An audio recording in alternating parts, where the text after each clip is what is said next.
नमस्ते सीताराम, आप सबका स्वागत है हमारे साथ। देश की जानी मानी मशहूर न्यूज़ एंकर हैं चित्रा त्रिपाठी जी। शुक्रिया, बहुत धन्यवाद। हमारे गोरखपुर से हैं और मुझे बहुत अच्छा लग रहा है। जब जब इन्हें देखता हूं तो मन खुश हो जाता है।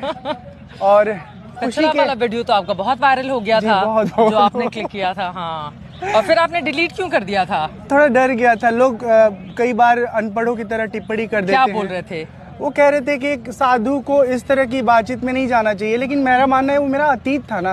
विद्यार्थी जीवन में किसके मन में आकर्षण नहीं होता? कोई भी साधु हो उसको झूठ तो नहीं बोलना चाहिए। नहीं बोलना चाहिए। तो आपने क्यों नहीं लिखा अब डिलीट करने? कोई साधु कैसे डर सकता है लोगों की टिप्पणी से? दुनिया से थोड़ा डरना पड़ता है। आप डरेंगे तो फिर कैसे चलेगा, बताइए। अच्छा, आप कैसी हैं बताइए? मैं एकदम बढ़िया, अच्छी।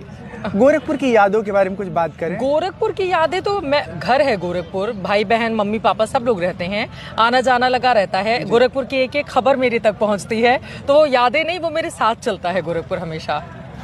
आपका जो पूरा सफ़र है वो बहुत संघर्षों से भरा है। मुझे बहुत सारा दृश्य याद है।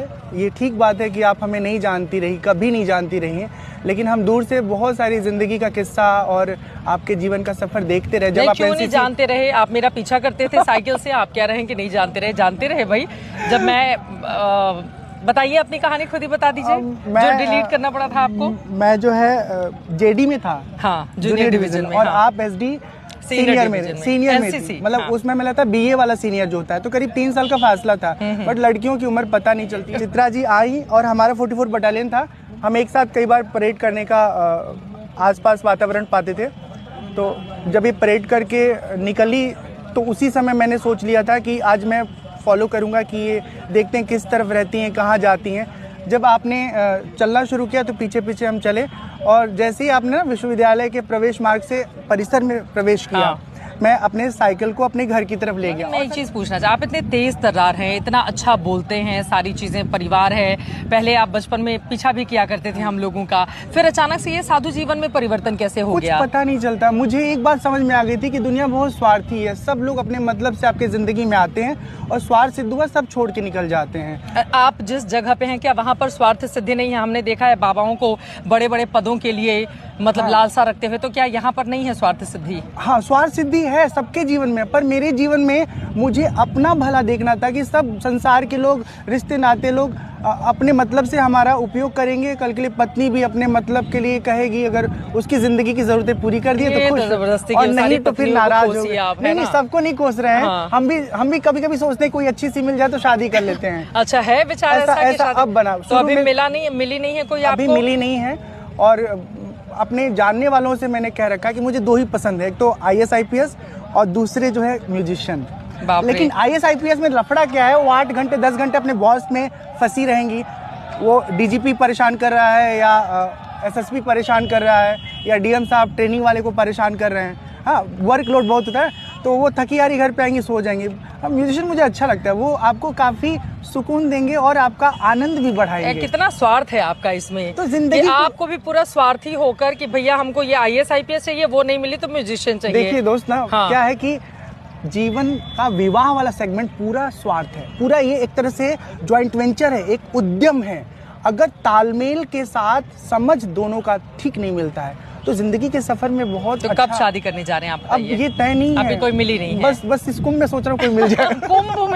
कुंभ में लोग बिछड़ते हैं, हमने पिक्चर में देखा है। आप कुंभ में ढूंढ रहे हैं? देखिए महाराज जी, आप अपने बारे में बताइए, कितना पढ़े लिखे हैं, क्या करते हैं, फिर हम लोग मदद करते हैं आपको। मैंने बीकॉम किया है, देख के मैंने बीकॉम किया है, और उसके बाद आध्यात्मिक जीवन में रह के पिछले 7 वर्षों में 2008 से 2017 तक का समय रहा। उसमें आध्यात्म, वेद, उपनिषद, रामायण, मैं बहुत अच्छा प्रवचन करता हूँ। एक छोटा सा भजन सुनाऊं? सुनाइए।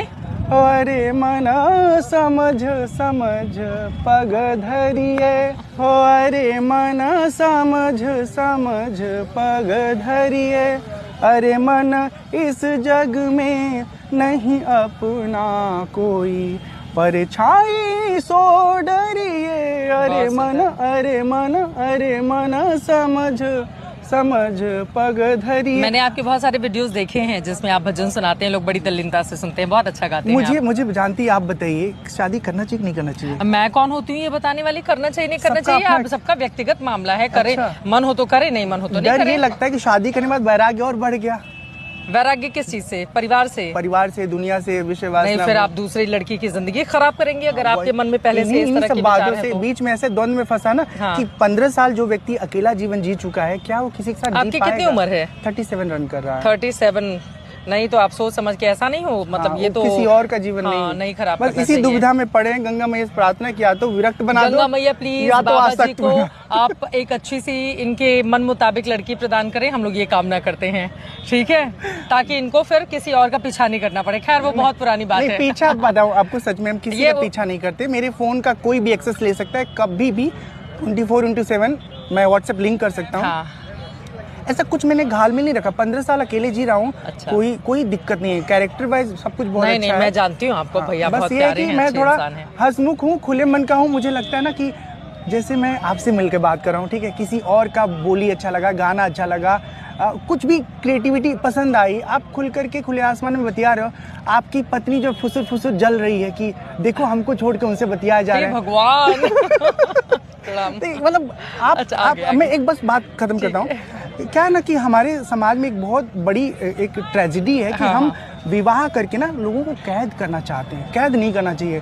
शादी करो और खुली जिंदगी उसे दो, खुला जीवन जियो। विवाह के बारे में मतलब मुझे लगता है कि हर समय बदलते उसके साथ उसका अलग अलग स्वरूप आता है, तो मुझे लगता है कि जो जिसमें सुविधाजनक है उसको वैसा कर लेना चाहिए, है ना। लेकिन ये भी सच्चाई है कि सनातन धर्म में विवाह का अपना एक महत्व है और उसको इग्नोर नहीं करना चाहिए। लेकिन हमको सबसे बड़ा बात ये लग रहा है ना कि विवाह कर लेने से कैरेक्टर डिस्प्यूट वाला मामला खत्म हो जाएगा। नहीं, सिंगल कैरेक्टर ऐसा है कि अगर आप सिंगल है ना 60 उम्र में। नहीं, मैं आपको बताऊं, अगर हम लोग इस तरह की बातें करेंगे, आप तो खैर खुद ही मौत से आते हैं, आप बाबा हैं इतने बड़े, डिजिटल बाबा हैं। मुझे ऐसा लगता है कि हम लोगों के हम जिस संसार में रहते हैं या जिस सनातन धर्म को लेकर आगे बढ़ते हैं वो बहुत बड़ा है और वहाँ पर एक दो साधु सन्यासी नहीं है, वहाँ पर आपको लाखों साधु सन्यासी मिलेंगे और उन लाखों लोगों में से न जाने इतने कैसे होंगे जिसको हम लोग कभी जानते भी नहीं होंगे, लेकिन उनकी अपनी श्रद्धा है, अपनी कामना है, सनातन धर्म के लिए अपनी लड़ाई है, वो बहुत लंबे समय से उसके लिए संघर्ष कर रहे हैं। और उनमें से बहुत सारे लोग अविवाहित हैं जिन्होंने विवाह नहीं किया क्योंकि वो धर्म की रक्षा के लिए लड़ाई लड़ रहे हैं। तो मुझे लगता है कि अगर हम विवाह को लेकर इस तरह से जोड़ेंगे कि नहीं, अगर हम विवाह नहीं करते हैं लोग हमारे ऊपर सवाल उठाएंगे, तो वो तमाम साधु सन्यासी जो अविवाहित रहकर समाज की, देश की, सनातन धर्म के लिए काम कर रहे हैं, तो फिर उनके ऊपर ये सवाल उठ जाएगा। उनके ऊपर सवाल नहीं है मेरा, क्योंकि बहुत बड़ा है। और मतलब उन लोगों को कि जो अपने परिवार से विरक्त होकर और वो लगातार धर्म के लिए काम कर रहे हैं, तो उनके प्रति तो हमारी मतलब प्रणाम होना चाहिए। बिल्कुल सही बात है। बहुत अच्छा लगा आपसे बात करके। मुझे भी बहुत बहुत अच्छा लगा। आपको बहुत सारी शुभकामनाएं। खूब अच्छा कीजिए, ईश्वर आपको वो ताकत दे कि विवाह करना है वो फैसला लें आप, या विवाह नहीं करना है वो फैसला लें, लेकिन अगर करें तो भाई जीवन भर आप उससे निभाएं। मैं इसकी कामना करती हूँ। बहुत शुक्रिया, बहुत धन्यवाद, शुक्रिया, धन्यवाद।